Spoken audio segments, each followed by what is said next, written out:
ইন্নাল হায়া ওয়াল ঈমানা কুরানাউ জামিআ। ইন্নাল হায়া ওয়াল ঈমান, লজ্জা এবং ঈমান। হে যুবক ভাইদেরকে দেখো, লজ্জা এবং ঈমান দুইটি জিনিস একই জায়গায় একই সাথে অবস্থান করে।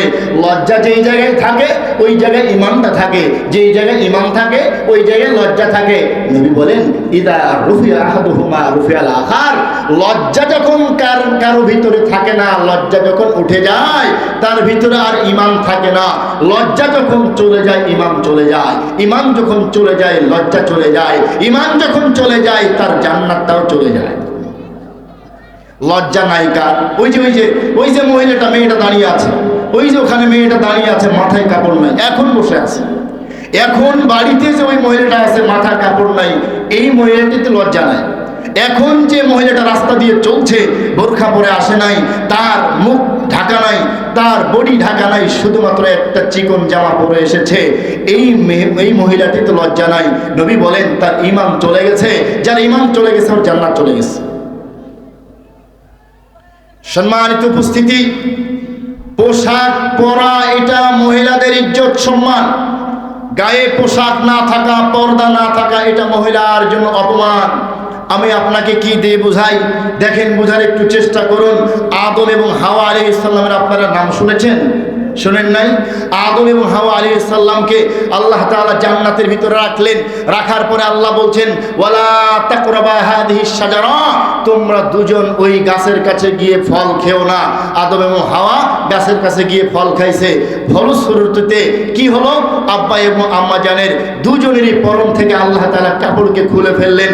কাপড় যখন খুলে পড়ে গেল তখন আদম এবং হাওয়া আলাইহিস সালাম গাছের পাতা দিয়ে ইজ্জত ঢাকার চেষ্টা করলেন। বলেন, পরনে কাপড় থাকা এটা সম্মান না অপমান? সম্মান না অপমান? সম্মান। প্রিয় উপস্থিতি, গায়ে যদি কাপড় না থাকে, যে মহিলার গায়ে কাপড় থাকে না, পর্দা করে বাড়িতে বের হয় না, মেয়ে স্কুল যায়, ওর গায়ে বোরখা নাই, ছেলে অবাধে মিলেমিশে করছে মেয়ের সাথে, কোনো কিছু লজ্জা মনে করতেছে না।